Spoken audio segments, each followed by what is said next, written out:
بسم اللہ الرحمن الرحیم۔ لقد کان لکم فی رسول اللہ اسوۃ حسنہ۔ تمہارے لیے رسول اکرم صلی اللہ تعالی علیہ وسلم کی زندگی میں بہترین نمونہ ہے۔ نبی اکرم صلی اللہ تعالی علیہ وسلم کا شکر۔ حضرت انس بن عوف رضی اللہ تعالیٰ عنہ ارشاد فرماتے ہیں کہ ایک بار رسول اکرم صلی اللہ تعالی وسلم نے اتنا لمبا سجدہ کیا کہ مجھے یہ خیال ہونے لگا کہ حضرت صلی اللہ علیہ وسلم کی روح پرواز ہو گئی ہے۔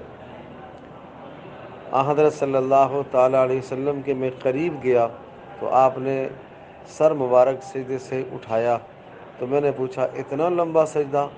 مجھے ڈر لگنے لگا کہ آپ کی روح پرواز ہو گئی ہے۔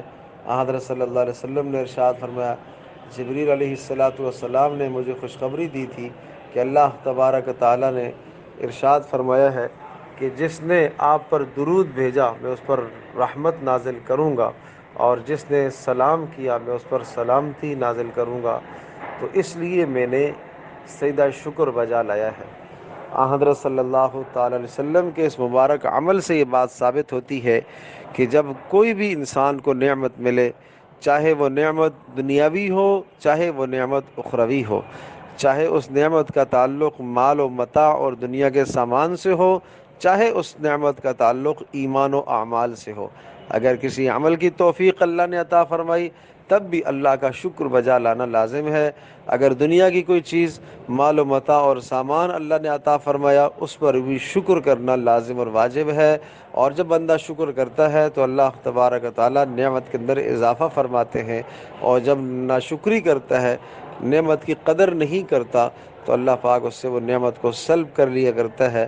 اور نعمت کا شکر اس طرح سے ادا کیا جائے، نمبر ایک آدمی یہ سمجھے کہ یہ نعمت جو مجھے ملی ہے یہ میری حیثیت سے زیادہ ہے، میری اوقات سے زیادہ ہے، محض اللہ کا فضل اور کرم ہوا۔ اور نمبر دو، زبان سے آدمی اللہ کی حمد و ثنا کے کلمات کہتا رہے، الحمدللہ کہتا رہے۔ اور نمبر تین، جس مقصد کے لیے وہ نعمت ملی ہے اس نعمت کو اسی مقصد کے اندر استعمال کیا جائے۔ زندگی اللہ نے عطا فرمائی ہے، اللہ کی اطاعت اور فرما برداری پر لگائی جائے، مال و متاع اللہ نے دیا ہے اس کے ذریعے سے آخرت کمائی جائے، یہی نعمت کی قدردانی ہے۔ اللہ پاک ہم سب کے لیے عمل کرنا آسان فرمائے۔